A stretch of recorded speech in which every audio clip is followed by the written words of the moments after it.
ইমামে আজম আবু হানিফা হুজুর কত বড় দরজার তিনি আল্লাহ ভীরু।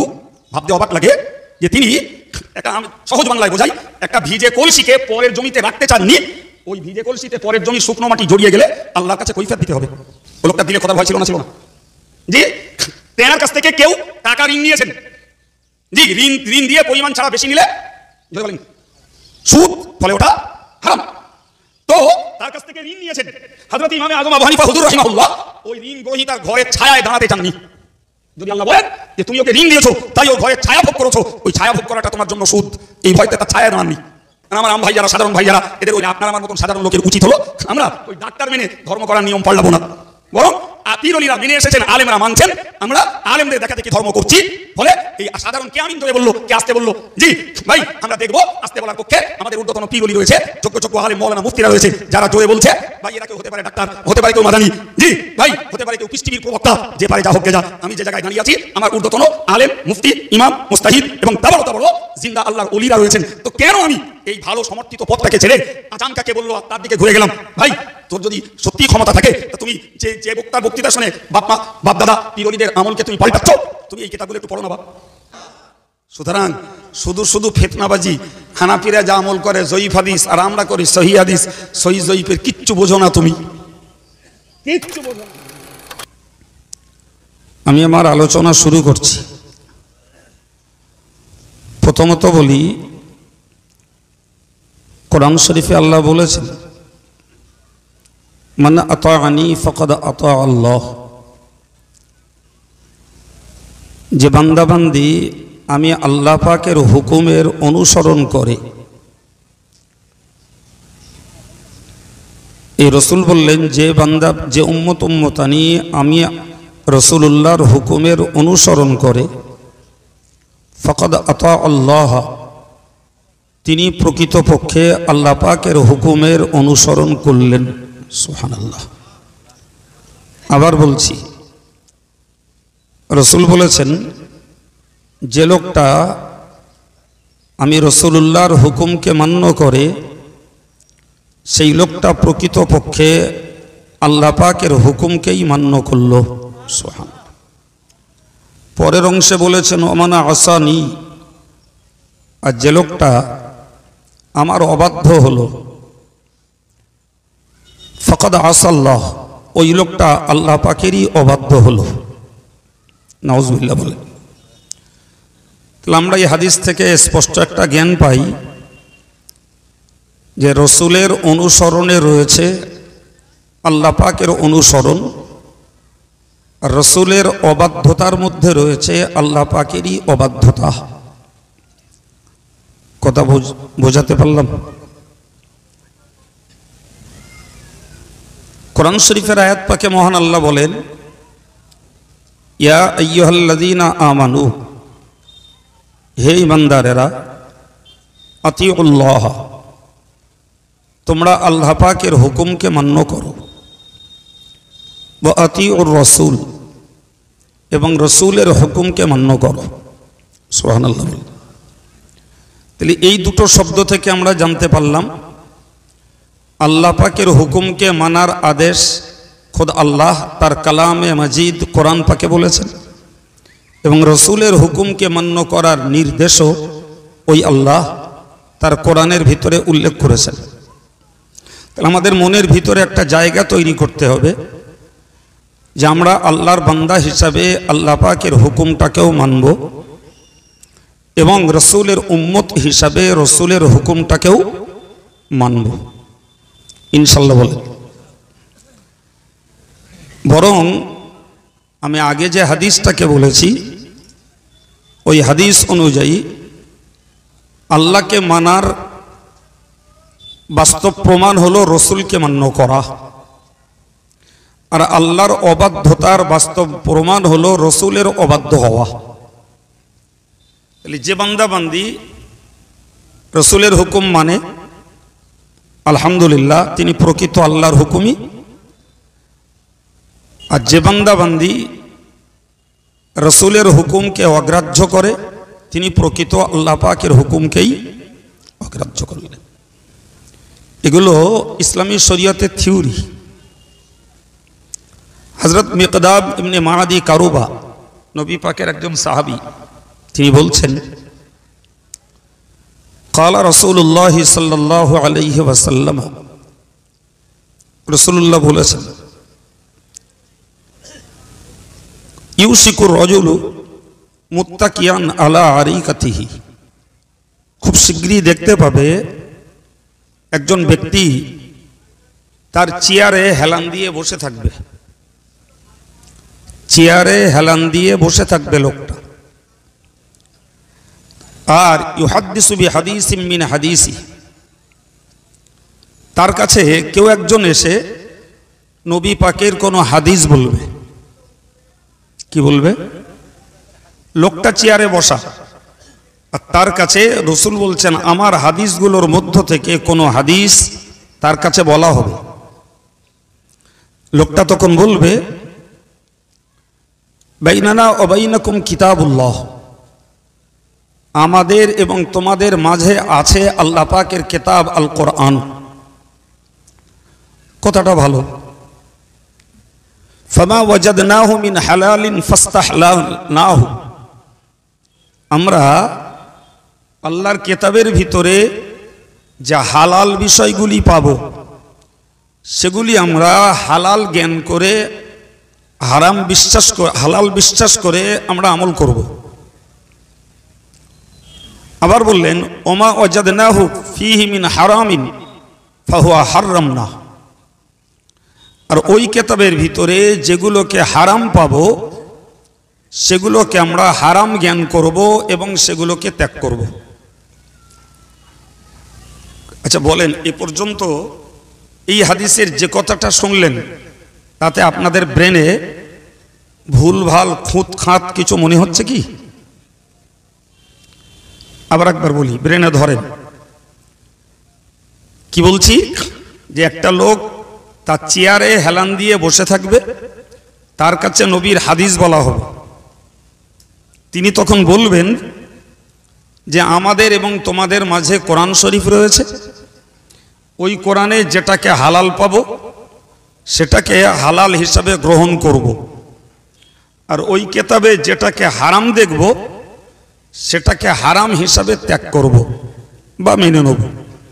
এই পর্যন্ত কথাই বলুন, ওই লোকটার কথার ভিতরে কোনো খুঁতখাত ত্রুটি আপনাদের ব্রেনে আসছে কি?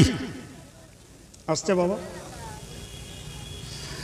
কিন্তু কত সূক্ষ্ম পলিসি বুঝুন, ওর ভিতরে খুব সততার সঙ্গে একটা বিষয়কে এড়িয়ে যাওয়া হয়েছে, যেটা আমার ভাইদের ব্রেনে আসেনি। সেটা কি? ওই লোকটা বলো এই দুটো বাক্য, কোরআনের ঘোষিত হালালকে হালাল মনে করব আর কোরআনের ঘোষিত হারামকে হারাম মনে করব, এর ভিতর থেকে লোকটা বলো এড়িয়ে যেতে চেয়েছে নবীর হাদিসকে। কথা বলেন, কত শুট পলিসি, কত সূক্ষ্ম কূটনীতি। লোকটার কথাটা ভালো, কিন্তু এই ভালোর আড়ালে লোকটা এড়িয়ে যেতে চাচ্ছে কোনটা? নবীর হাদিসকে।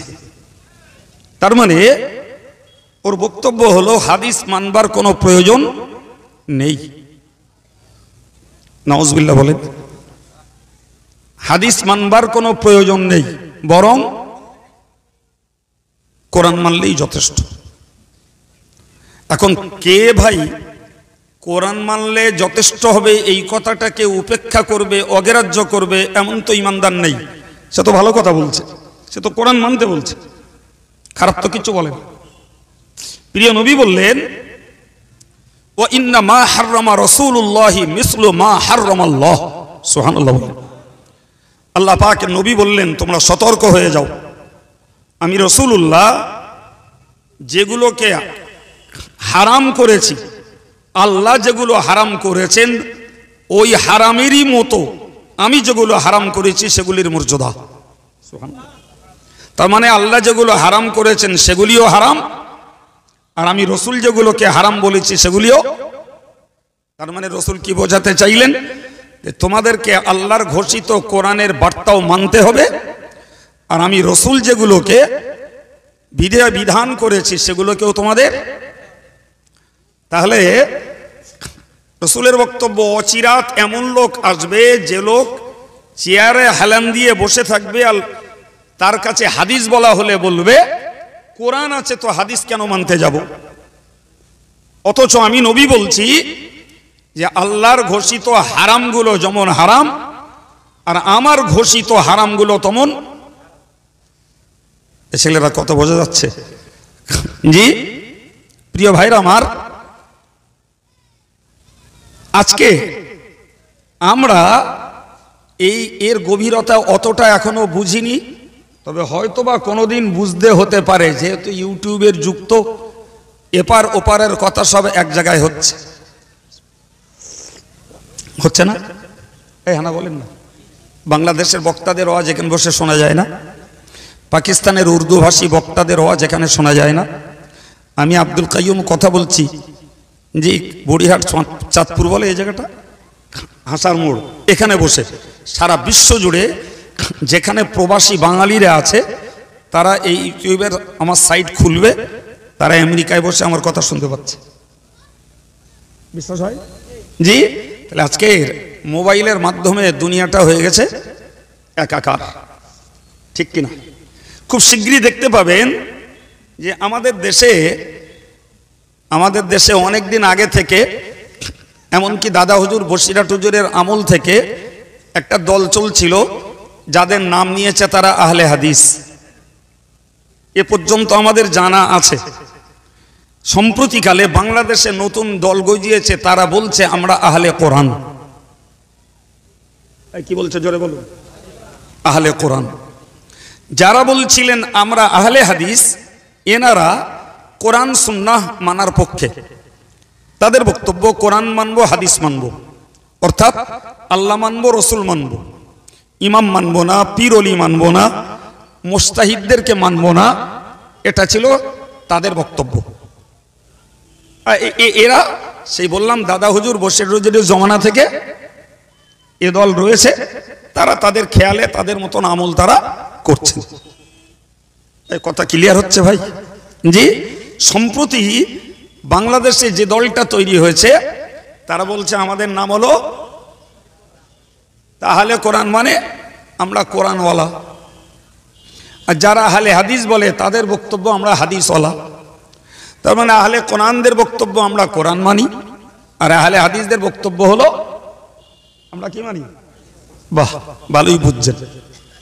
এই যে আহলে কোরআন আর আহলে হাদিস, বাধ্যত ভাই কাউকে আমরা খারাপ দেখতে পাচ্ছি না। ওরা তো কোরআন মানবে বলছে আর এনারা হাদিস মানবে বলছে, ঠিক না ভুল? এবার একটু সমীক্ষা করুন। যারা বলছে আহলে কোরআন, ভাই এরা হাদিস মানার বিরোধী, কথা মাথায় ঢুকছে? আর যারা বলছে আমরা আহলে হাদিস, এরা ইজমা আর কিয়াস মানার বিপক্ষে। কেসটা বোঝা যাচ্ছে কিছু না? বুঝতে পারছেন? তাহলে বাহ্যত দুটি মানুষের, দুটি দলের যে দাবি, বাহ্যিকভাবে দুটো দাবিতেই কেউ সামনাসামনি স্বাভাবিকভাবে আপত্তি করবে না, কিন্তু ভিতরটায় যখন ঢুকবে তখন তার ব্রেনে এই কথাটা ধরে নেবে যে এরা যখন আহলে কোরআন বলছে এরা হাদিস মানবে না, আর যারা আহলে হাদিস বলছে তারা আর ইজমা কিয়াস মানবে না। কথা এ পর্যন্ত বোঝা গেছে বাপ? একটু হ্যাঁ না বলেন। আমি বলো গোড়ায় বলেছি যে আমাকে এখানকার জলসা কমিটির লোকেরাই একটা বিষয়ের উপরে বলার জন্য আবেদন করেছে, বললাম না গোড়ায়? আর আমি আপনাদের বলেছি বিষয়টা অতীব প্রয়োজন, কিন্তু আপনারা কতটা মন থেকে নেবেন সেটা আপনাদের ব্যাপার। আচ্ছা, এ পর্যন্ত যা বুঝেছেন আর যা শুনলেন, আচ্ছা এই বিষয়টার উপরে কথা শোনার প্রয়োজন আছে বলে মনে হয়? আছে না? তাহলে আগ্রহ দেখান, আমি আর একটুখানি এগিয়ে যাই। মজার কল বুঝুন। যারা বলছে আমরা আহলে কোরআন, ভাই এরা বলছে এই 5 ওয়াক্ত নামাজ পড়তে হবে না। কি বলেছি? কি মানার দাবি করছে তারা? আর ফতোয়া কি দিচ্ছে? নামাজ পড়তে হবে না। কেন? তো বলছে এই ফজরের নামাজ 2 রাকাত, জোহরের নামাজ ফরজ 4 রাকাত, আসরের নামাজ ফরজ 4 রাকাত, মাগরিবের নামাজ ফরজ 3 রাকাত, এশার নামাজ ফরজ 4 রাকাত, বেতেরের নামাজ ওয়াজিব 3 রাকাত, একটাও কোরআন শরীফে নেই। কিছু মাথায় ঢুকছে? কিভাবে এই নিরীহ ব্রেনগুলোকে কালচার করায়, এদেরকে বিভ্রান্ত করা হচ্ছে। অন্যমনস্ক হবেন না, এ ওয়াজ বোঝা বহুত ব্রেনের দরকার। আমার বলতেও কষ্ট, আপনাদের ব্রেনে নিতেও মস্তিষ্ক মনোযোগ এক রাখতে হবে। এ বলো আয়েশা আর ফাতেমার জীবনী না বলো? এই কি বলেছি? এই যে বলছে আহলে কোরআন, অথচ কি সুন্দর পলিসি, বলছে নামাজ পড়তে হবে না। কেন বলেছি? একদম সোজা কথা বলেছি। তো কি বলেছি? যে ফজর, জোহর, আসর, মাগরিব, ইশা, বেতের এই যে কয় রাকাত করে আমরা ফরজ পড়ি, এর একটিও কোরআন শরীফে নেই। ভাই, এই যে কয় রাকাত করে নামাজের কথা কোরআন শরীফে নেই বলে তারা নামাজ না পড়ার ফতোয়া দিচ্ছে। আচ্ছা বলেন তো, কলেমা পড়া ভাই, কলেমা পড়া বোন একদল নামাজ না পড়তে হলে ভালো হয়, এরকম মনের মানুষ আছে না নেই? গিজ গিজ করছে। ওরা দেখছে যে এই তো একটা ভালো দল পেয়েছি, তাহলে এই দলের সদস্য হতে পারলি বিনা নামাজে আমরা জান্নাতে যেতে পারবো। নাউজুবিল্লাহ বলেন। ফলে তার দলের সদস্য বলো কমনি বাপ, তার দলের সদস্য যথেষ্ট রয়েছে। আল্লাহ শুকর, এখনো পর্যন্ত আমাদের দেশে এই ফিতনা বাহক দল এখনো বেরোয়নি। তবে ওই ইউটিউবের বক্তৃতা শুনতে শুনতে আমাদের ওই জওয়ান যুবক ছেলেগুলো যারা কোরআন বোঝে না, হাদিস বোঝে না, ইজমা বোঝে না, কিয়াস বোঝে না, জি ইউটিউবের একটা বক্তৃতা করলো, সেই বক্তৃতা শুনে ও বুঝে নিলে আমার বাপ দাদারা নাভির নিচে হাত বেঁধেছে ওটা জয়ীফ হাদিস, বুকে হাত বাঁধাটা সহি হাদিস। আমার বাপ দাদারা দল্লিন শুনে আমিন আস্তে আস্তে বলে, আর সহি হাদিসে আছে জোরে জোরে বলা। বাপ একরকম করে, ছেলে আর একরকম করে, মামু একরকম, ভাগনা একরকম। বাপ যা করে সে কাজ করেছেন আমাদের ওলামা সমাজ, পীর অলি বুজুর্গানে দিনেরা, মুরব্বী বাপগুলো সেই আমলগুলো করে আসছে। আর ছোকরা যুবকগুলো এরা ভাবছে আমার বাপেরাও ভুল করেছে আর আমার বাপেদের হুজুররাও সব ভুল করে এই নাভির নিচে হাত বানতেছে, আমিন আসতে বলছে, ইমামের পেছনে কেরাত পড়ে না, নামাজে এরা রফায় আদায় করে না, এসব জয়ীফ হাদিস।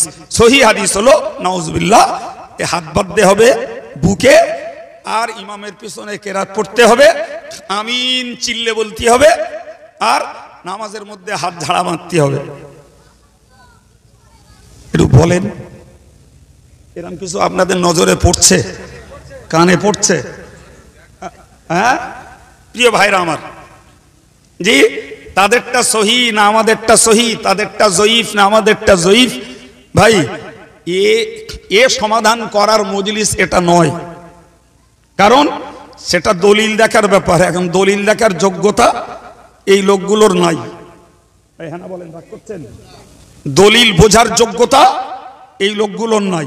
এই লোকগুলোর ভিতরে আছে জি প্লেন কথাগুলো শোনা বোঝার এবং একটা ভক্তি মহাব্বতে আমলে মনোযোগ দেওয়ার। কিন্তু দলিলের যে তারতম্য, দলিলের যে মারপেঁচ, এটা বুঝার ক্ষমতা বলো আম জনতার নাই। সে হতে পারে বিএমএ পাস, তারও নাই। সে বাংলায় দক্ষ, ইংরাজিতে দক্ষ, সে যে সাবজেক্টটা নিয়ে স্পেশাল ডিগ্রি করেছে সেটা তার জন্য অনেক প্রিয়। কিন্তু কোরআন হাদিসের এই জ্ঞান বুঝের মারপেঁচ আর তারতম্য বোঝার ক্ষমতা কথা বলে নেই।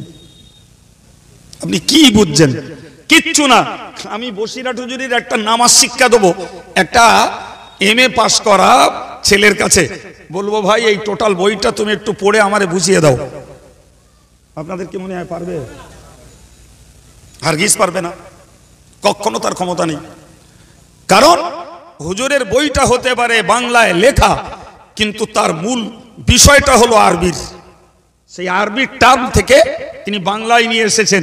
ওই আরবিটার জ্ঞান যার থাকবে তার পক্ষে এই বাংলাটা সহজ। আর যার আরবি সম্পর্কিত জ্ঞান নাই সে কিছু বুঝবে কিছু বুঝবে না। ঠিক বলেছি না ভুল বলেছি? সুতরাং সাধারণ শিক্ষিত ভাই যারা, তারাও যদি মনে করেন আমরা কোরআন হাদিসের দলিলের মারপেঁচ আর তারতম্য বুঝবো, এটা নিছক একটা বার্তা দাবি। কি বলেছি বাবা? বার্তা দাবি। তো দাবির সত্যতা প্রমাণ করানোর ক্ষমতা নাই। চলুন ফিরে আমি আপনাকে বোঝাই। আমার দিকে তাকান, ওই বাচ্চা ছেলেটার কাছে একটা লাইট আছে, ওই মারছে। আমার দিকে তাকান, ও পিছন দিকে মারছে, তাও কপাল ভালো, সামনাসামনি মারেনি। জি কি বলেছি বাবু? তাহলে আহলে কোরআনদের একটা খুব সূক্ষ্মভাবে ফিতনাবাজি বুঝে গেছেন। কি বলেন দিন সেটা? এই তো অস্ত বেরেনে ধরে গেছে, নামাজ পড়তে হবে না। নামাজ না পড়ার পক্ষে যারা, তারা সে দলে হু হু করে ঢুকবে। কথা বুঝতে পারেননি? আর একদল লোক বুঝবে, ওরা যদি অন্যায় কথা বলতো তাহলে ও দলে এত লোক হতো। কি কোন দিকে যাবেন আপনি ভাই? কি সুন্দর করে বলছে, জি বলছে এই দাড়ি রাখতে হবে না, দাড়ি রাখার কোনো প্রয়োজন নেই। বুঝতে পারেননি? কারণ দাড়ি রাখার কথা সরাসরি কোরআন শরীফে বলা নেই। দুদিন পরে বলবে, এরকমটা বলবে মানে তারা রেডি যে ওই যাকাত দিতে হবে, কোরআনে বলা আছে, কিন্তু 100 টাকায় 2.5 টাকা দিতে হবে, ওটা কোরআনে বলা নেই। অতএব 8 আনা 4 আনা টাকা যাহাই দিলি হয়ে যাবে। নাউজুবিল্লাহ বলে। এখন এবার বুঝুন, এই 5 ওয়াক্ত নামাজ পড়তে হবে, এটা হাদিস পাকে আছে, কোরআন পাকেও আছে। কিন্তু 2 রাকাত 4 রাকাত 3 রাকাত এগুলো নবী নিজে পড়েছেন এবং তার মুখে তিনি বয়ান করেছেন। তাহলে আমরা যে নামাজ পড়ছি, এই নামাজটার কমপ্লিট দলিল যদি আমাদের পেতে হয়, তাহলে কোরআনটাকেও ফলো করতে হবে, নবীর কথা আর নবীর কাজটাকেও। সুবহানাল্লাহ বলেন। কথা ঠিক না ভুল? ঠিক। প্রিয় ভাইরা আমার, তো আমি আপনাকে বলতে চাই, জি ঠিক ওই রকম ভাই দাড়ি রাখার ব্যাপার, দাড়ি রাখার ব্যাপার ভাই কোরআন শরীফে এসছে। হযরত নবী হারুন আলাইহিস সালামের মুখে দাড়ি ছিল। কার মুখে বলেছি? দাড়ি ছিল। নবী মুসা আলাইহিস সালাম তিনি তার ভাই হারুনের এই দাড়ি ধরেছিলেন রাগে। তো রাগে যখন দাড়ি ধরেছেন, নবী হারুন তখন বলছেন, লা তাখুয বিলিয়া, আমার দাড়ি ধরো না। আর এই দাড়ি ধরার পিছনে নবী মুসার রাগ ছিল এমনি ঝগড়া দ্বন্দ্ব না। তিনি বনী ইসরাইল জাতির দায়িত্ব নবী হারুনের কাছে গিয়ে তিনি গেছিলেন তুর পাহাড়ে, আর বলে গেছিলেন এই কওমটাকে লক্ষ্য রাখো। উনি যেই চলে গেছেন, বনী ইসরাইল জাতির লোকেরা ওরা একটা গরুর বাছুর তৈরি করে তারে পুজো দেওয়া শুরু করেছে। কথা বোঝা গেল? নবী মুসা এতে রেগে গেলেন যে আমি তোমাদেরকে রেখে গেলাম এক আল্লাহর ইবাদত করার জন্য, আর আমি যেই চলে গেছি তোমরা আল্লাহর ইবাদত করা বাদ দিয়ে এই নিজেরা গরুর বাছুর বানিয়ে তারে খোদা জ্ঞানে পুজো করছো। বলেন রাগটা কঠিন হওয়ার কথা কিনা? হ্যাঁ না বলেন? আর নবী হারুনের উপরে রাগটা হলো এই জন্য যে এদের দায়িত্ব দিয়ে গেলাম তোমারে, তুমি কি করেছো যে এরা আল্লাহ বাদ দিয়ে বাছুর পুজো করছে। বোঝা গেল? ওই রাগে নবী মুসা নবী হারুনের দাড়ি ধরলেন। নবী হারুন তখন বললেন, লা তাখুযু বিলিহ্যতি ওয়ালা বিরাসি, আমার মাথা আর আমার দাড়ি আপনি ধরেন না। কি হয়েছে আমি বলছি, ছেড়ে দেন। আমার বক্তব্য, তাহলে দাড়ি রাখার একটা কার্যত প্রমাণ পেলাম, কোরআনে উল্লেখ করা রয়েছে।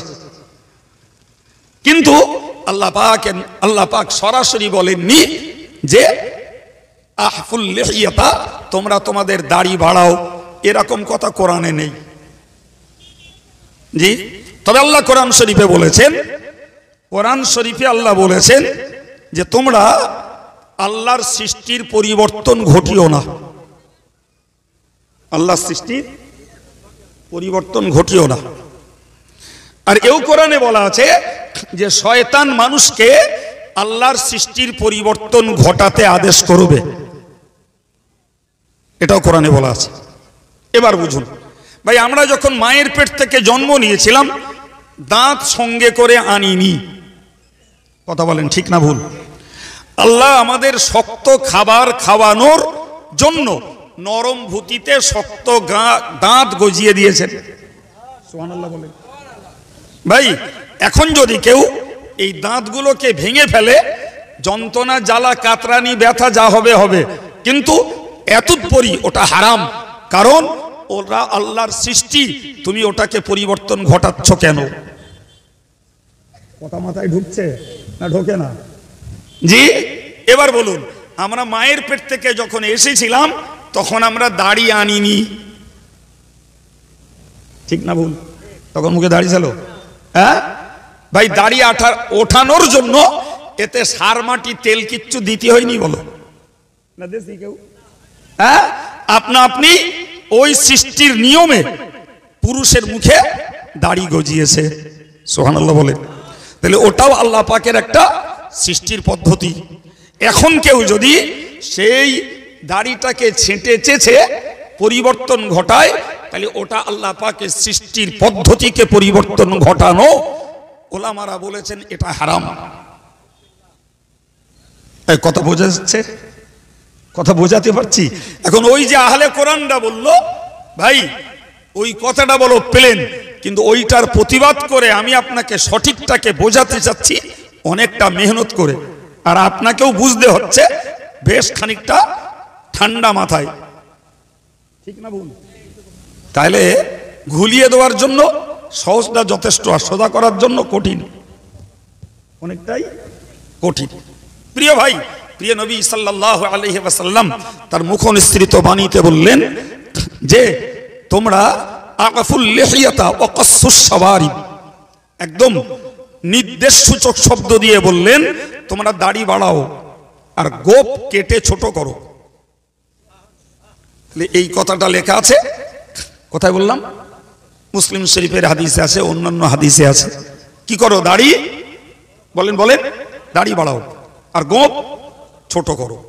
এখন যারা বলছে আহলে কোরআন, ভাই এই কথাটা যেহেতু কোরআনে লেখা নেই, ওরা দাড়ি না রাখার পক্ষে, আর গোপ বড় হলেও ওদের কাছে দোষ নেই। কথা বলে? তাহলে পলিসিটা ভালো না খারাপ বাপ? জি, সাধারণ নিরীহ ইমানদারদেরকে বিভ্রান্ত করার, ফিতনার কবলে ফেলে এদেরকে আমল হারা করার একটা সুন্দর পলিসি। নাউজুবিল্লাহ বলেন।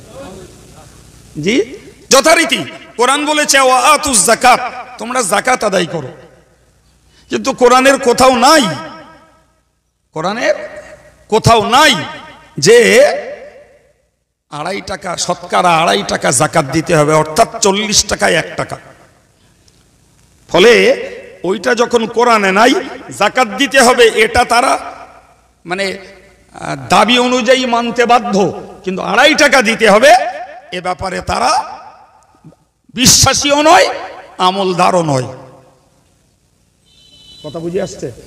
জি, এখন যদি ইউটিউবের মাধ্যমে এই বক্তৃতা কারোর মাথায় ঢোকে, সে তো পরিষ্কার বলবে কোরআনে 2.5 টাকা যাকাত দেওয়ার কথা নেই, তোমরা এই হুজুররা এই বেশি করে লোটার ধান্দায় এই 2.5 টাকা যাকাতের ফতোয়া দেছো। নাউজুবিল্লাহ বলে। জি, অথচ এই 2.5 টাকা যাকাত দেওয়ার, অর্থাৎ 40-এ 1 টাকা যাকাত দেওয়ার এই বিধান প্রিয় নবী হাদিস শরীফে দিয়েছেন। সুতরাং কোরআন আর হাদিসকে দুটো একসঙ্গে করে মানলে অনেক মসলাই আমরা আমল করতে পারবো। আলহামদুলিল্লাহ, আমাদের আমলে যা রয়েছে তা কোরআন হাদিস দুটির সমন্বয়ে। সুবহানাল্লাহ বলেন। দুটির সমন্বয়ে। তাহলে কোরআনকে বাদ দিয়ে ইসলাম ধর্মকে পূর্ণ মানা সম্ভব নয়, আবার হাদিসকে বাদ দিয়ে শুধু কোরআন মেনে ইসলাম ধর্মকে পরিপূর্ণ মানা সম্ভব নয়। কথা ক্লিয়ার হলো?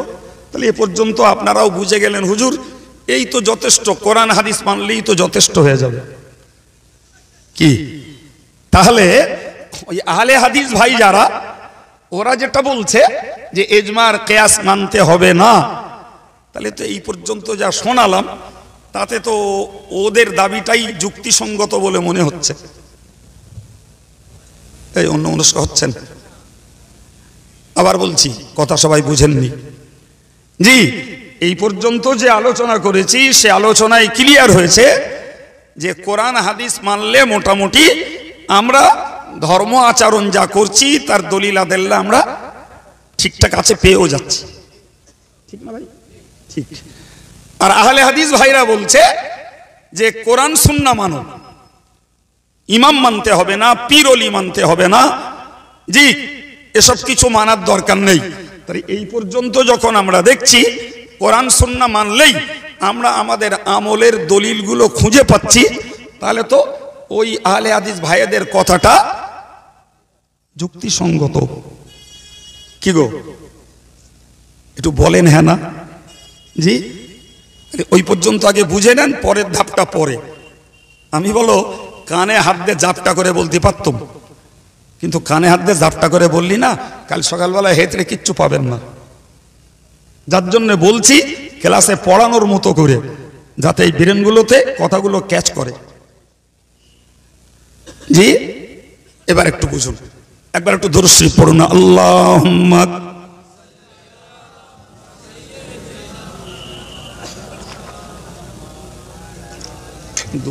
দুবার দুটো সাথ আছে, তাও ভালো।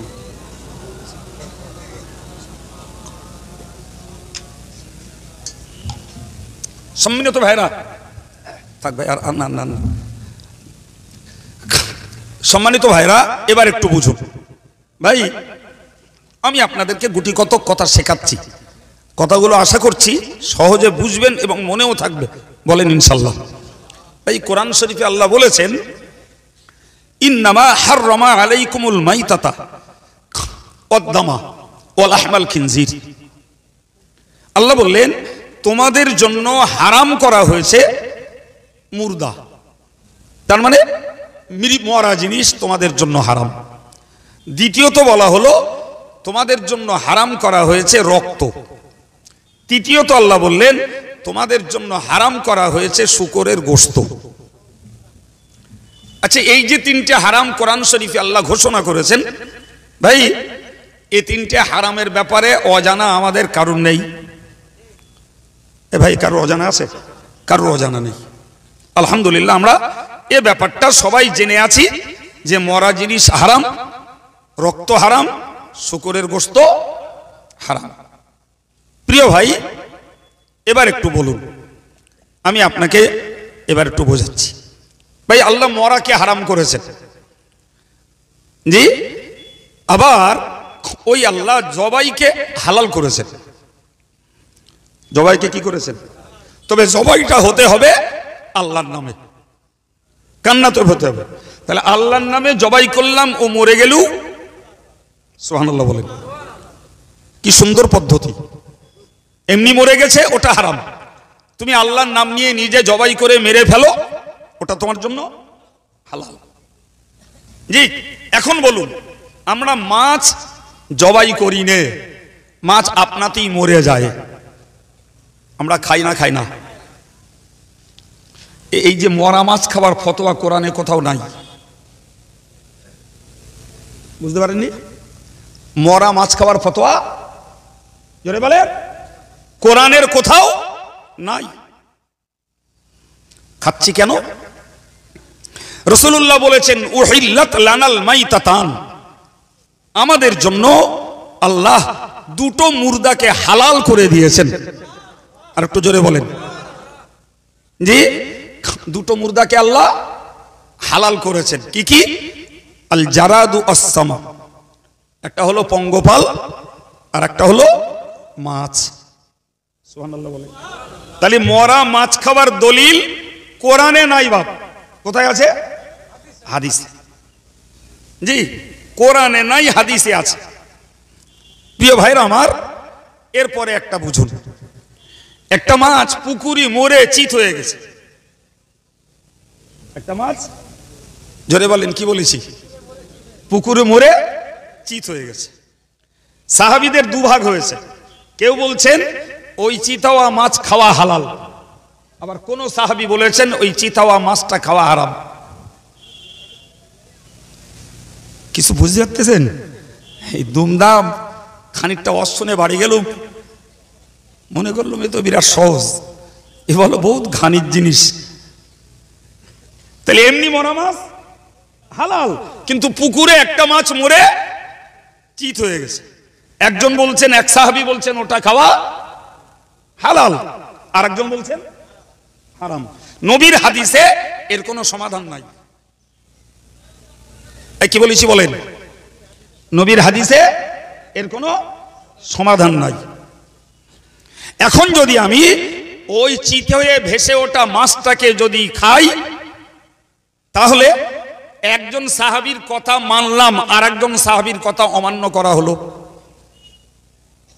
আর যদি ওটা না খাই, তাহলে একজন সাহাবীর কথা মানা হলো, আর একজন সাহাবীর কথা অমান্য করা হলো।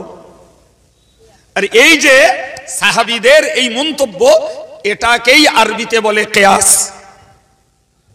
কি বলে? জোরে বলেন, কি বলে ভাই? কিয়াস মানে হলো অনুমান করা। কিয়াস মানে কি? জোরে বলুন, কি? অনুমান করা। তাহলে একজন সাহাবী তার আকলে, তার বিবেকে ওই মাছটা কেন খাওয়া যাবে, তিনি তার যুক্তি বুদ্ধি মতো ওর পক্ষে হালাল মন্তব্য করলেন। আর একজন সাহাবী তার আকল, তার বিবেক, তার যুক্তি বুদ্ধি অনুযায়ী তিনি ওটাকে হারাম সাব্যস্ত করলেন।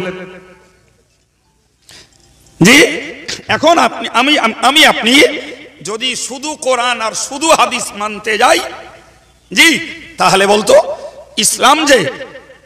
ইসলাম কমপ্লিট কোড অফ লাইফ, ইসলাম যে পরিপূর্ণ জীবন ব্যবস্থা, এটা প্রমাণ করানো যাবে না।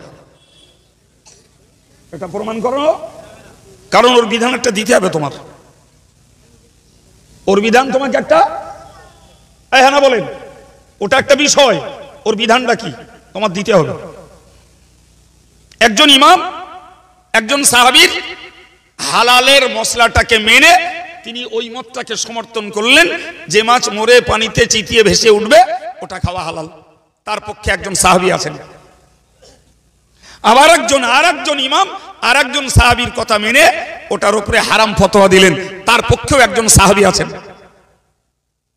কেসটা বোঝা যাচ্ছে কি? ঠিক এভাবেই সাহাবীরা মতভেদ করেছেন, ইমামদের মধ্যেও মতভেদ হয়েছে। সাহাবীরা মতভেদ করেছেন, ইমামদের মধ্যেও মতভেদ হয়েছে। অনেকে বলে না, এক কোরআন, এক ইসলাম, এক নবী, এক আল্লাহ, এত মতভেদ কেন? ওরে গোমড়া, এই এত মতভেদ অসত্যের ভিতর থেকে সত্যটাকে যাচাই করার জন্য। যেখানে মতভেদ নাই সেখানে সত্যতা নাই।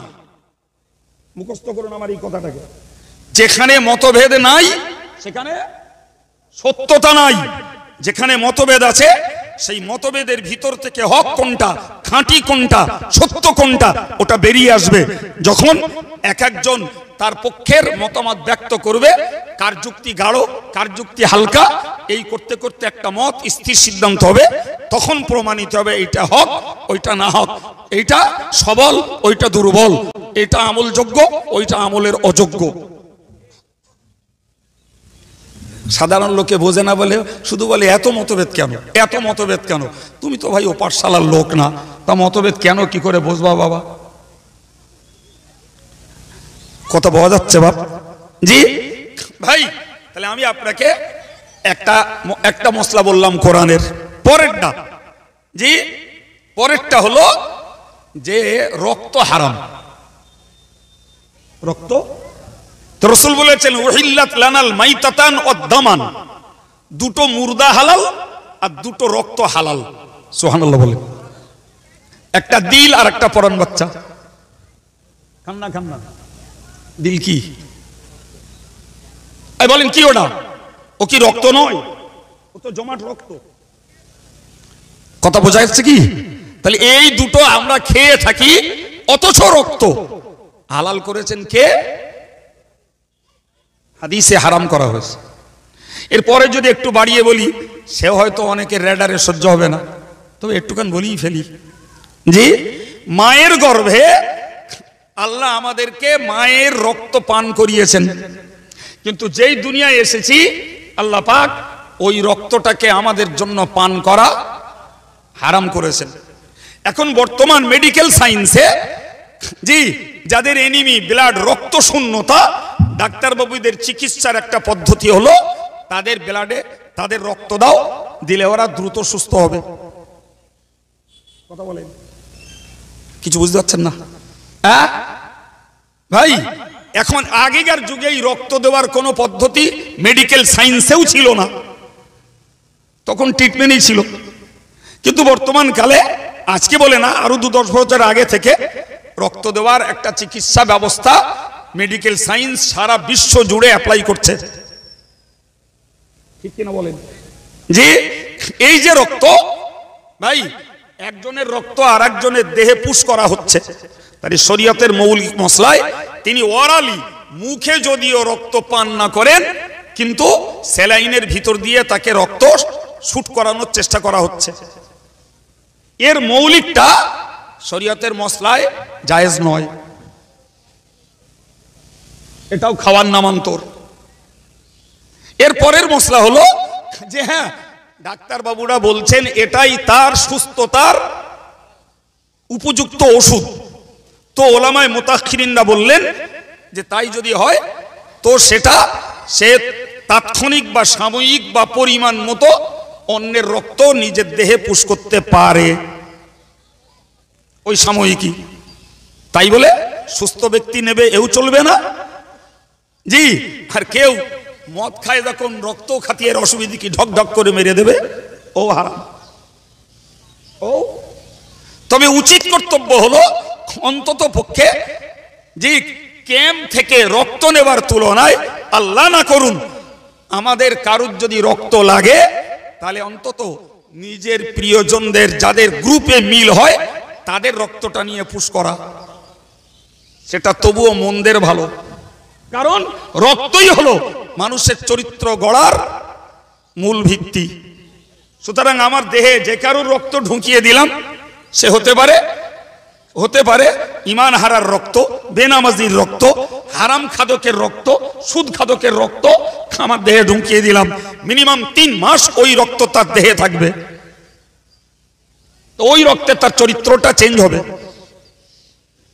এই শুনতে পাচ্ছেন না কথা কিছু? যার ফলে ওলামারা বলেছেন যে রক্ত মূলত দেওয়া যায় না, যদি একান্ত দিতে হয় অন্তত নিজের মানুষের রক্ত নিজের দেওয়ার চেষ্টা করা দরকার। নিদান পক্ষে ওটাও হলো না, আমাদের কাছে ভাই তাকে সুস্থ করার চিন্তা অনেক গুরুত্বপূর্ণ। ফলে অন্যের রক্ত আমরা দিলাম,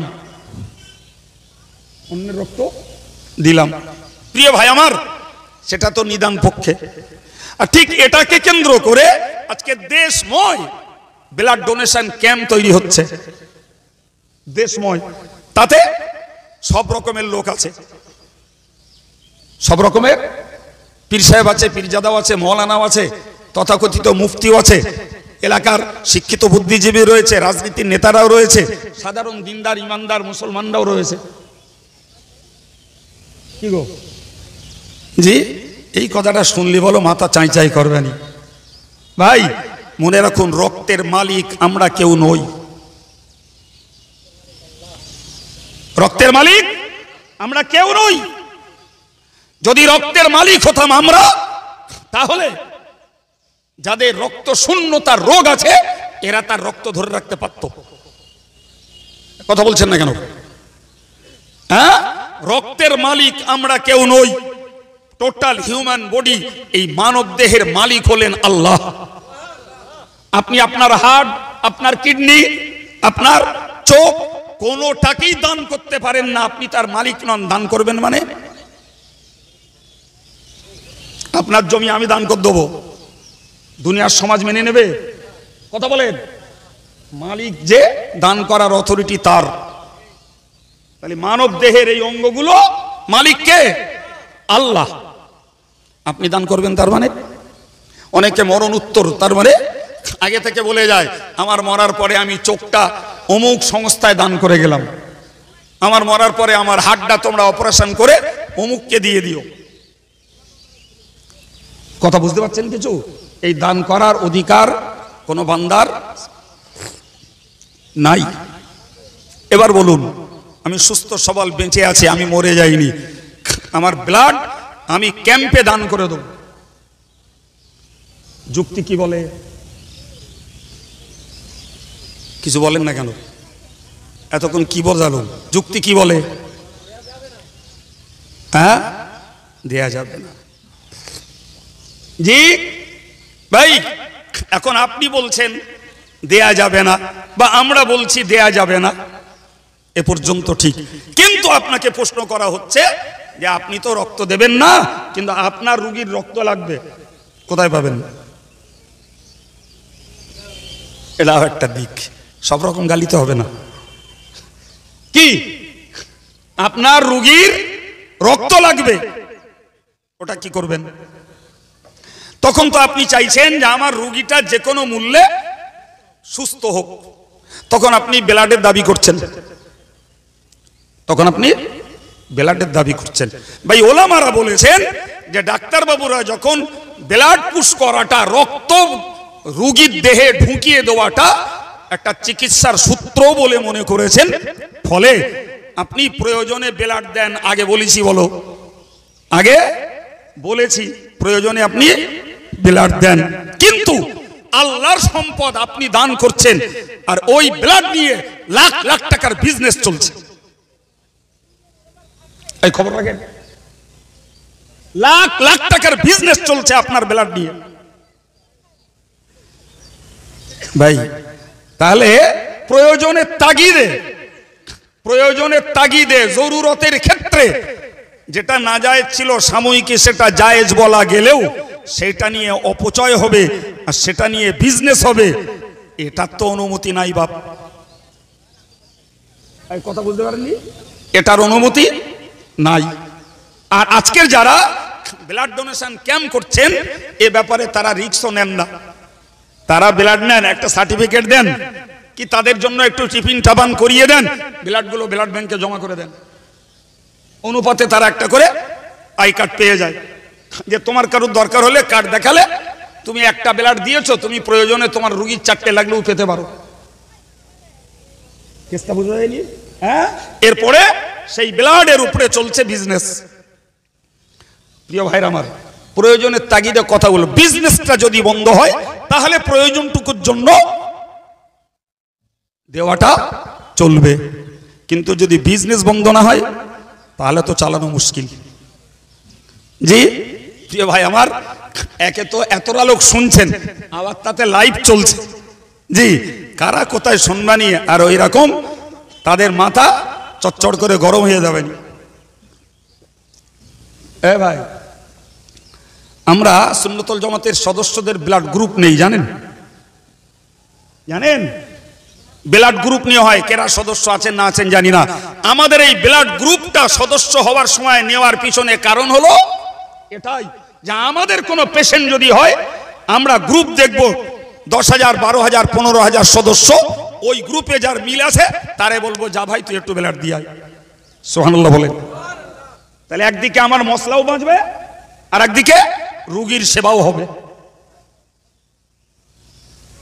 আমরা অনেক রোগীকে দেই, কিন্তু তার সদস্য হওয়ার সময় ব্লাড গ্রুপটা দিয়ে দিতে হয়। জি, কিন্তু আমার সমাজের, আমার জাতির সূক্ষ্ম চিন্তা নাই বাপ, বরং স্রোত যেভাবে চলছে, যে 1999 জন মুসলমান স্রোতে চলছে, ঠিক না ভুল? সূক্ষ্ম চিন্তা নাই, যার ফলে আমাদের চিন্তার সঙ্গে অনেকের চিন্তার মিল হয় না। চলুন, আমি জিয়াজ করতে করতে একদম তফসির স্বরূপ এই কথাগুলো বলেছি, পরে বলছি, আমার আগের রজে ফিরে যাচ্ছি।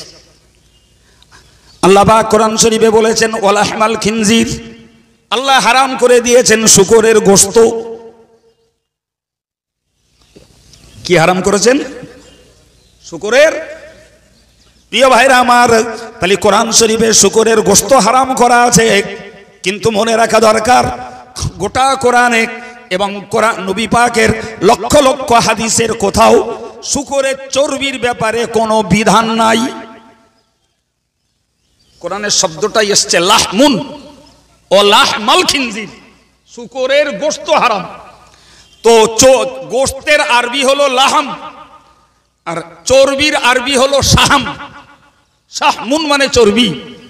এখন গোটা কোরআনে এই শুকরের চর্বি হারাম কোথাও বলা নাই, আর নবী পাকের লক্ষ লক্ষ হাদিসের ভিতরে কোথাও বলা নাই চর্বি হারাম। এখন বলুন এই শুকরের চর্বিটা কি করবেন? আমি আমার আগের ওয়াজে ফিরে এসেছি, কিছু বুঝতে পারছেন আমার কথা? যারা বলছেন কোরআন হাদিস ছাড়া, বলেন বলেন আর কিছু আল্লাহ আল্লাহ রসুল ছাড়া আর কিছু মানবো না, মানবে না যারা বলছে, তাদের কাছে আমাদের বিনয়ের জিজ্ঞাস্য, ভাই শুকরের চর্বিটাকে কি করবে? কি করবে? জি কথা বোঝা যাচ্ছে কি? হ্যাঁ, এখন যদি তুমি বলো যে গোশত যখন হারাম, তাহলে গোশত থেকে ইন্নাস শাহমা ইয়ামবুতু মিনাল লাহমি, চর্বি উৎপন্ন হয় গোশত থেকে, অতএব গোশত হারাম, চর্বিটা হারাম। আমি বলবো ভাই তোমার ওই কিয়াসি কথা নেব না, তো তুমি তো কোরআন হাদিস ছাড়া মানবা না, দলিলটা কোরআন থেকে দাও নালে হাদিস থেকে দাও। বুঝতে পারেননি? হ্যাঁ, ঠিক এরকম জায়গাটায় সঠিক সিদ্ধান্ত নিতে যেই ইমাম মুস্তাহিদদের প্রচুর গবেষণা করতে হয়েছে, সেই গবেষণায় প্রমাণ করেছেন তারা শুকরের চর্বিটা হারাম। সুবহানাল্লাহ বলেন। এখন ওই চর্বিটা হারাম, ওটা আমার এলাকার মেম্বার বললেও হচ্ছে না, আমাদের কোনো দোকানদার ভাই বললেও হচ্ছে না, একজন বড় অর্থশালী ডাক্তারবাবু বললেও হচ্ছে না, ওটা বলতে হবে তাদের যারা কোরআন হাদিসের পোকা, কোরআন হাদিসের গবেষক, কোরআন হাদিসের নিগুড় তত্ত্ব রহস্য যারা জানেন, ওটা নির্ভর করতে হবে তাদের উপরে। কারণ ওদের মতো লোকগুলোকে মানার জন্য আল্লাহ কোরআন শরীফে বলেছেন উলিল আমরি মিনকুম, তোমাদের মধ্যে যারা শরীয়তের হুকুম দেওয়ার যোগ্যতা রাখে, তোমরা আল্লাহকে মানো, রসুলকে মানো, আর শরীয়তের হুকুম দেওয়ার যারা যোগ্যতা রাখে ওদেরকেও তোমরা মান্য করো। তাহলে প্রফেসর, প্রিন্সিপাল, ডাক্তার বাবু, এমএলএ বাবু, এমপি সাহেব, জি ব্যারিস্টার, মিনিস্টার, প্রধান সাহেব, আর এমএবিটি, বিএড, ডিএলএড অনেক ডিগ্রি করে বসে আছে, শিক্ষিত নিঃসন্দেহে এরা, প্রিয় ভাই, কিন্তু নিঃসন্দেহে কোরআনের পরিভাষার উলিল আমর তথা শরীয়তের হুকুম দেওয়ার যোগ্য ব্যক্তি এই শিক্ষিত মানুষরা নন নন নন। কথা ক্লিয়ার হচ্ছে? হ্যাঁ, তাহলে যে বিধানটা, যে বিষয়টার স্পষ্ট বিধান কোরআনে নাই, যে বিষয়টার স্পষ্ট বিধান হাদিসে নাই, ওই বিষয়টার ক্ষেত্রে সমাধান নিতে হবে ইমাম মুস্তাহিদদের কাছ থেকে। তাহলে প্রমাণ হলো কোরআন সুন্নাহ ছাড়া ইমামদের মানার, জোরে বলেন, দরকার আছে না নাই? আর ওই মানার দলিল কোথায় পেলাম বলেছি? কোরআন শরীফের 5 পারাতে, আল্লাহ 5ম রুকুতে, 7ম রুকুতে আল্লাহ পাক জানিয়েছেন, জোরে বলুন সুবহানাল্লাহ। কি ভাই কিছু মজা লাগছে? বিষয়গুলো জানা বোঝার দরকার আছে। আমরা তো এমনি আমল করি আবেগে মহব্বতে, সে তো আগেই বলেছি আমি, জি। কিন্তু যখন আজকের সাধারণ শিক্ষিত ছেলেরা মুফতির পদ নেছে, সাধারণ শিক্ষিত ছেলেরা তারা যখন ইমাম মুস্তাহিদের পদ নেছে, তারা যখন মুহাদ্দিস হওয়ার পদ নেছে, তাহলে আমাদেরও একটু সজাগ হতে হয়, নড়ে চড়ে একটু বসতে হয়, নাহলে তো ওই পাট খেতে পাট নিডুতেই ব্রেন কালচার করে দেবে। বিশ্বাস হচ্ছে না? জি, ওই বেগুন তুলতি তুলতি ব্রেন কেরাক করে দেবে। বুঝতে পারছেন না ভাই আমার? তাহলে কি বলা হলো? কোরআনও মানতে হবে, হাদিসও ইমাম মুস্তাহিদদের মানতে হবে। যদি না মানা হয় ইসলাম পূর্ণ ধর্ম বলে প্রমাণ করানো যাবে? বলেন বলেন না। ভাই পরের একটা কথা বলছি, আল্লাহ পাক কোরআন শরীফে বলেছেন হুররিমাত আলাইকুম উম্মাহাতুকুম ওয়া বানাতুকুম ওয়া আখওয়াতুকুম ইলা আখিরিল আয়াত। মহান আল্লাহ কোরআন শরীফের 4th পারার সর্বশেষ আয়াত পাকে একটা পুরুষ কোন কোন মেয়েকে বিয়ে করতে পারবে না, কোন কোন মেয়েকে বিয়ে করা হারাম সেই মহিলাগুলির পরিচয় আল্লাহ ওই আয়াত পাকে উল্লেখ করেছেন। তাতে আছে একজন পুরুষের জন্য মাকে বিয়ে করা হারাম, মেয়েকে বিয়ে করা হারাম, ভাগ্নিকে বিয়ে করা হারাম, এরকম।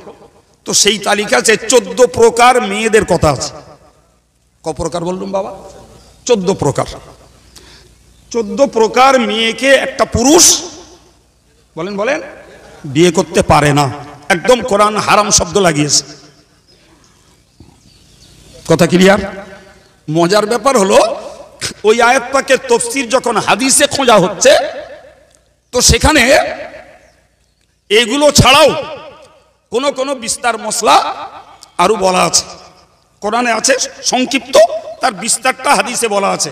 কিন্তু মজার ব্যাপার যেটা সেটা হলো কোরআনের আয়াতে কিংবা হাদিসে দাদি, নানি, নাতনি, পুতনি এই জাতীয় মহিলাগুলোর বিয়ে হারাম কি হালাল কোনো বিধান কোরআনেও নাই, হাদিসেও নাই। আরে কিছু বলেন না কেন? পারেন তা দেখান। আর যারা কোরআন হাদিস ছাড়া কিছু মানতে চায় না ওদেরকে বলুন ওরা একটু দেখাক কি কি বলেছি বলেন। দাদি, নানি, নাতনি এই জাতীয় মেয়েগুলোকে কোন পুরুষ বিয়ে করবে এটা হালাল কিংবা হারাম কোনো বিধান। এখন যদি তুমি বলো ওটা হালাল তাহলে এটা তোমার কিয়াসি মত, ওটা তোমার অনুমান ভিত্তিক ফতোয়া। আর যদি বলো না এগুলো হারাম এটাও তোমার অনুমান ভিত্তিক বিধান। তুমি যখন কোরআন হাদিস ছাড়া আর কিছু মানবে না, কথা বুঝতে পারছেন না? জি, তাহলে তো কোরআন হাদিস ছাড়া আর কিছু যখন মানবে না তাহলে এবারে একটা পথ তোমার ধরতে হয়। হয় দাদি নানি হালাল বলো বলে দলিলটা দাও বাবা, আর নাহলে হারাম বলে দলিলটা দাও, তোমার সঙ্গে আর কোনো বিতর্ক থাকবে না। এখন আবার সে আগের মতন বুঝতে হবে এটা হালাল হারাম প্রধান member, doctor, master, principal, professor, জি, আর সাধারণ শিক্ষিত ব্যক্তিত্ব এরা কেউ বললে তো হবে না, কারণ এরা তো উলিল আমর নয়। মনে আছে কথা? এরা উলিল আমর, আল্লাহ পাওয়ার দিয়েছেন উলিল আমরকে। উলিল আমরের বাংলা মানে আবার বলছি যারা শরীয়তের হুকুম দেওয়ার যোগ্যতা রাখে। সুবহানাল্লাহ বলেন। প্রিয় ভাইরা আমার, সেই শরীয়তের হুকুম দেওয়ার যোগ্যতা রাখে গোটা বিশ্ব এক বাক্যে মেনে নিয়েছেন হযরত ইমাম আযম আবু হানিফা, হযরত ইমাম শাফি, হযরত ইমাম মালিক, হযরত ইমাম আহমদ ইবনে হাম্বল রাহিমাহুমুল্লাহ। এনারা কোরআন হাদিসের আলোকে এরা উলিল আমর, এরা কোরআন হাদিসের গবেষক, এনারা মুস্তাহিদ, এনারা মুস্তামবিদ। সুতরাং দুনিয়ার অন্য কারোর কথায় এই বিধানগুলো নির্বাচিত হবে না। ওনারা যেটা করেছেন সেইটা এবার বলুন ইমাম মানতে হবে না হবে না? কিছু উপকার হচ্ছে বাপ না ফাউ সময় নষ্ট করছি? জি প্রিয় ভাইরা আমার, আরেকটা মশলা বলি ভাই। কোরআন শরীফে আল্লাহ বলেছেন আহাল্লাল্লাহুল বাইআ ওয়া হাররামার রিবা।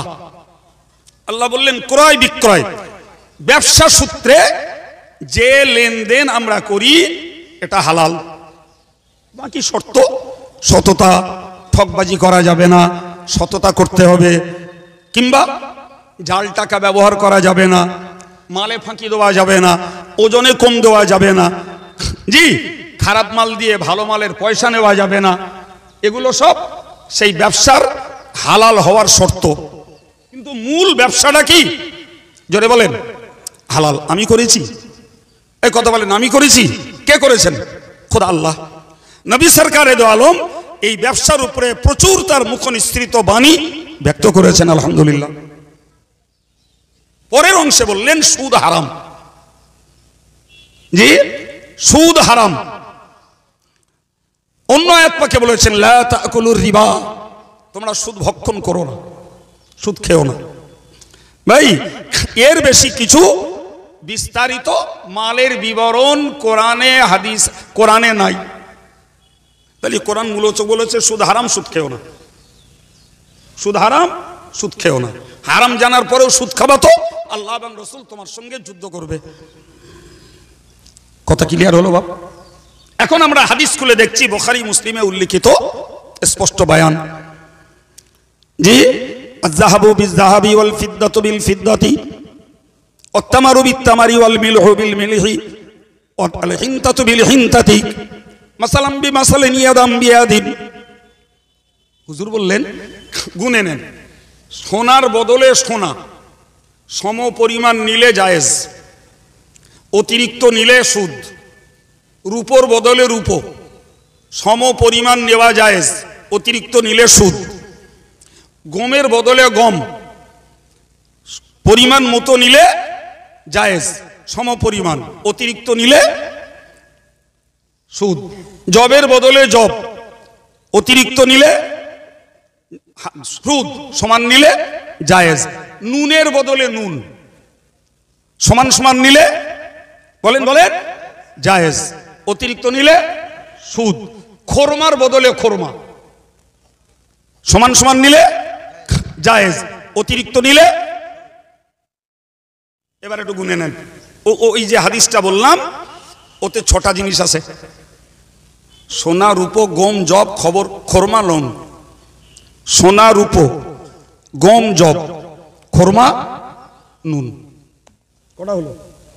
6টা। এই 6টা ব্যতীত গোটা কোরআন আর গোটা হাদিসে 7ম নম্বর কোন বস্তুর নাম নাই।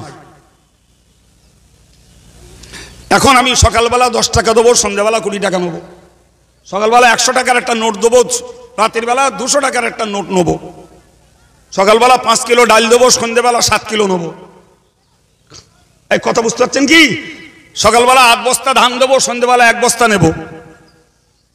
বলেন বলেন এইটা হালাল না হারাম? আপনারা তো বলছেন শুনে শুনে। এখন যারা বলছে কোরআন হাদিস ছাড়া আর কিছু মানবো না, তাহলে তাদেরকে বলতে হবে এই 6টা বস্তু হাদিস শরীফের সাপোর্ট আছে, বাকি 7ম নম্বর বস্তুর হাদিস পাকে কোনো নাম নাই। ওটা যদি তুমি হালাল বলো তাহলে ওর দলিল বার করো, আর যদি হারাম বলো তার দলিল দাও।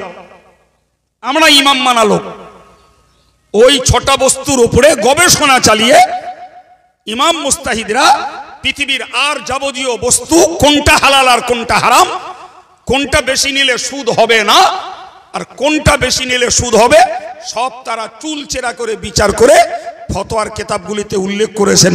সুবহানাল্লাহ। কথা ক্লিয়ার হচ্ছে? তাহলে যারা কোরআন হাদিস ছাড়া আর কিছু মানবে না, ইমাম মুস্তাহিদ মানবে না, কিয়াসি মসলা মানবে না, জি, তাহলে নিঃসন্দেহে বলতে হবে ইসলাম তাদের কাছে কমপ্লিট রিলিজিয়ান নয়, পূর্ণাঙ্গ ধর্ম নয়। অথচ আল্লাহ বলছেন আল ইয়াউমা আকমালতু লাকুম দীনাকুম, আমি আল্লাহ তোমাদের ধর্মকে পূর্ণ করে দিলাম। ওয়া আতমামতু আলাইকুম নি'মাতি, এবং আমি পূরণ করে দিলাম আমার নিয়ামতকে। ওয়ারাদিতু লাকুমুল ইসলামা দীনা, আমি আল্লাহ তোমাদের জন্য এই ইসলামটাকে দিয়ে আমি আল্লাহ সন্তুষ্ট হয়েছি। তাহলে পূর্ণাঙ্গ ধর্ম প্রমাণ হবে ওই কোরআন হাদিস এবং কিয়াসি মসলা সহ।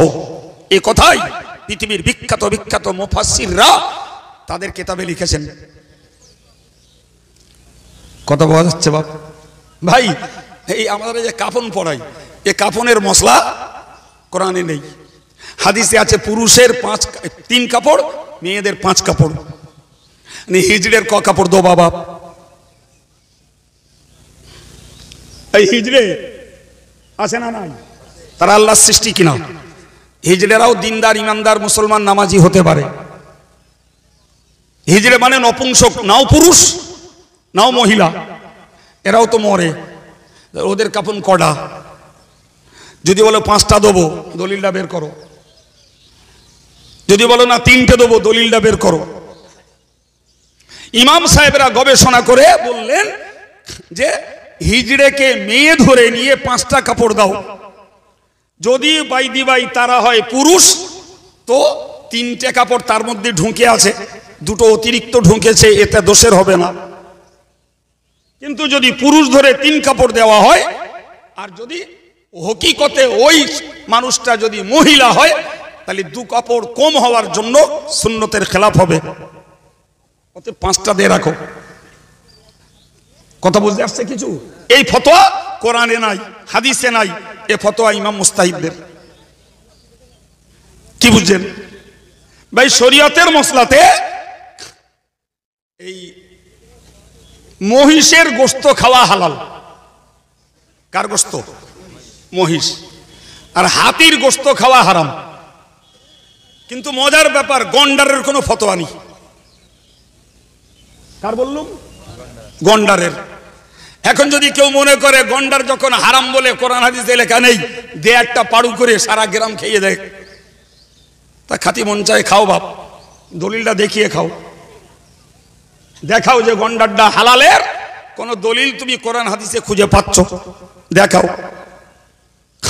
আর যদি মনে করো যে না গন্ডার খাওয়া হারাম, তাও একটু দলিল দেখাও, কোথায় হারামটা পেলে।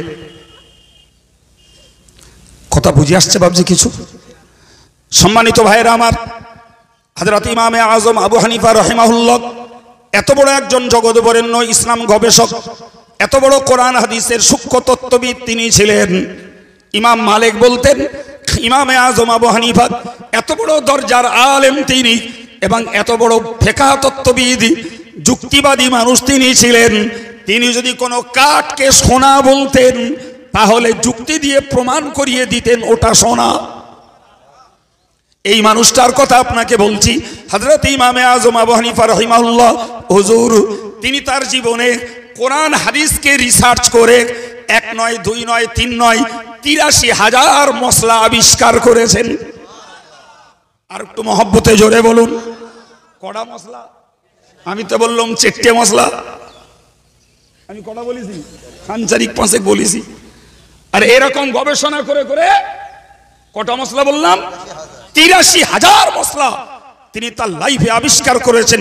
বিশ্ব উম্মতে মুসলিমাকে পুরস্কার দিয়েছেন সঠিক পথে আমল করার জন্য।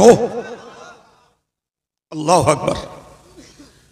জি প্রিয় ভাই, আপনাকে কি দিয়ে বোঝাবো?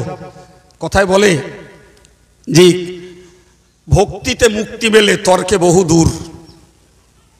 কথায় বলেন একটা, ভক্তি করলে, ভক্তির পথে চললে মুক্তির একটা রাস্তা হয়, তর্ক করলে কথা বাড়ে, আমল কমে যায়। কেউ যদি ভক্তিতে মানে তো ভালো, না মানলে কিছু করার আছে বা? জি ভাই, ওই মানুষটা হযরত ইমামে আজম আবু হানিফা হুজুর, কত বড় দরজার তিনি, কত বড় দরজার তিনি আল্লাহ ভীরু। ভাবতে অবাক লাগে যে তিনি একটা, সহজ বাংলায় বোঝাই, একটা ভিজে কলসিকে পরের জমিতে রাখতে চাননি। ওই ভিজে কলসিতে পরের জমির শুকনো মাটি জড়িয়ে গেলে আল্লাহর কাছে কৈফিয়ত দিতে হবে। ও লোকটার দিলে খোদার ভয় ছিল না? ছিল না। জি, তেনার কাছ থেকে কেউ টাকা ঋণ নিয়েছেন, জি ঋণ দিয়ে পরিমাণ ছাড়া বেশি নিলে, জোরে বলেন, সুদ, ফলে ওটা হারাম। তো তার কাছ থেকে ঋণ নিয়েছেন হযরত ইমামে আজম আবু হানিফা হুজুর রাহিমাহুল্লাহ। ওই ঋণ গ্রহীতার ঘরের ছায়ায় দাঁড়াতে চাননি। যদি আল্লাহ বলেন যে তুমি ওকে ঋণ দিয়েছো, তাই ওর ঘরে ছায়া ভোগ করেছো, ওই ছায়া ভোগ করাটা তোমার জন্য সুদ, এই ভয়তে তার ছায়ায় দাঁড়াননি। খোদার ভয় তার মধ্যে ছিল না? ছিল না। জি প্রিয় ভাইরা আমার, যে মানুষটা সম্পর্কে বিরোধী পক্ষের লোক লিখেছেন, বইটির নাম খায়রাতুল হিসান ফি মানাকিবি আবি হানিফাতান নুমান। বইতে লেখা হয়েছে তিনি 40 বছর এশার উজুতে ফজরের নামাজ পড়েছেন। আর একটু মন খুলে বলেন, হানাফি মাযহাবের মসলা ঘুমালে উজু ভেঙে যায়, তার মানে ওই লোকটা 40 বছর ঘুমাননি। সাধারণত যদি খাওয়ার চাপ থাকে, তাহলে বায়ু নিঃসরণের ভয় থাকে, তাহলে এটাও সঙ্গে বুঝতে হবে ওই লোকটা এমন কিছু খেতেন না যাতে বায়ু নিঃসরণ হতে পারে, যার ফলেই তো তার উজুটা কি ভঙ্গ হতো না। এখন যদি কেউ মনে করে ওসব মিথ্যা কথা, ওসব কি মিথ্যে কথা। আমি তোমার সঙ্গে ফাউ তর্ক করে আমি সত্যি করাতে কেন যাচ্ছি? কপাল পুড়লি তোমার পড়বে, আমি বিশ্বাস করলি আমার কপাল খুলবে, তোমারটা ফুলবে, তাতে আমার কি যায় আসে? বলেন বলেন, ফাউ ব্যাটারি পড়াতে রাজি নি। জি প্রিয় ভাইরা আমার, এই মানুষটার আমরা যে নামাজ পড়ি, এই নামাজের মশলাগুলো তার গবেষণা লব্ধ মশলা। সুবহানাল্লাহ বলেন। আমরা নিয়তে তাহরিমা বাঁধার সময় সুন্নত হলো এই বুড়ি আঙুল কানের এই লতিতে ঠেকাতে হবে। কেউ এরম করতেছে, কেউ এরম করতেছে, কেউ আর এরম করতেছে, যার মতন যা করতেছে।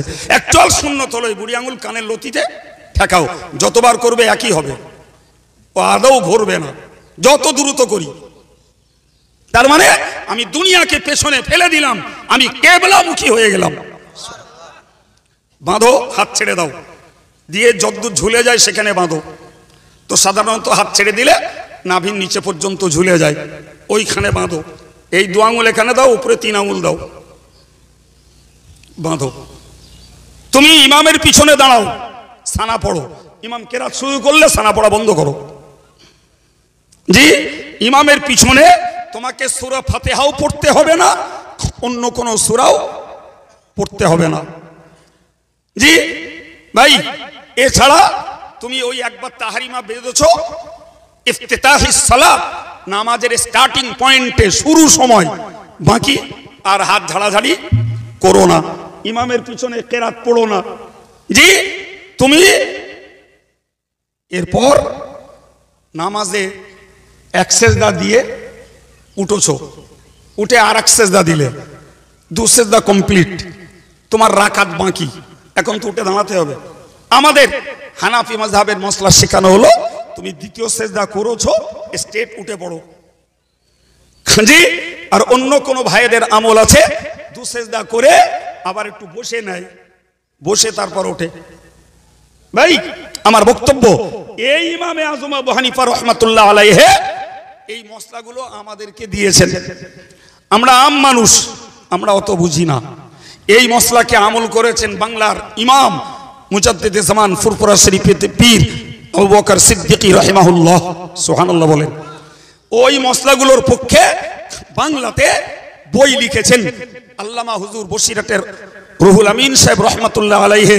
তিনি নাসরুল মুস্তাহিদিন বই লিখলেন, কিয়াসুল মুস্তাহিদিন বই লিখলেন, ফিরকাতুন নাজিন বই লিখলেন, বুরহানুল মুকাল্লিদিন বই লিখলেন, দাফিউল মুফসিদিন বই লিখলেন। প্রিয় ভাইরা আমার, এই বইগুলো এই হানাফি মাযহাবের পক্ষে আর হানাফি মাযহাবের বিরোধী যারা মাযহাব মানে না তাদের দাঁত ভাঙা জবাব দিয়ে। আমার আম ভাই যারা, সাধারণ ভাই যারা, এদের ওই বইগুলো পড়ার মতন সময়ও নেই, পড়ে বোঝার মতন ক্ষমতাও সবার নেই। কথা বলেন, কথা বলেন, আছে? তাহলে আপনার আমার মতন সাধারণ লোকের উচিত হলো আমরা ওই ডাক্তার মেনে ধর্ম করার নিয়ম পাল্টাবো না, বরং পীরলিরা মেনে এসেছেন, আলেমরা মানছেন, আমরা আলেমদের দেখা দেখি ধর্ম করছি। ফলে এই সাধারণ কে আমিন জোরে বললো, কে আসতে বললো? জি ভাই, আমরা দেখব আসতে বলার পক্ষে আমাদের ঊর্ধ্বতন পীরলি রয়েছে, যোগ্য যোগ্য আলেম মৌলানা মুফতিরা রয়েছে, যারা জোরে বলছে। ভাই এরা কেউ হতে পারে ডাক্তার, হতে পারে কেউ মাদানি, জি ভাই হতে পারে কেউ পিস টিভির প্রবক্তা, যে পারে যা হোক গে যা। আমি যে জায়গায় দাঁড়িয়ে আছি, আমার ঊর্ধ্বতন আলেম, মুফতি, ইমাম, মুস্তাহিদ এবং তাবড় জিন্দা আল্লাহর ওলিরা রয়েছেন। তো কেন আমি এই ভালো সমর্থিত পথটাকে ছেড়ে আচামকা কে বললো তার দিকে ঘুরে গেলাম? ভাই তোর যদি সত্যি ক্ষমতা থাকে তা তুমি যে বক্তার বক্তৃতা শুনে বাপ দাদা পীরলিদের আমলকে তুমি পাল্টাচ্ছ, তুমি এই কিতাবগুলো একটু পড়ো না বাপ। আরবি পড়বা, পড়ো না, কেরাম পারো?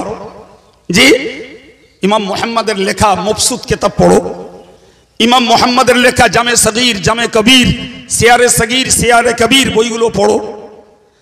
পড়তে চাও ইলাউস সুনান বইটা পড়ো, পড়তে চাও মুসান্নাফে ইবনে আবি শাইবা বইটা পড়ো, পড়তে চাও ফতহুল কাদিরের মতো বইটা পড়ো, পড়তে চাও শারহু মারানিল আসার বইটাকে পড়ো।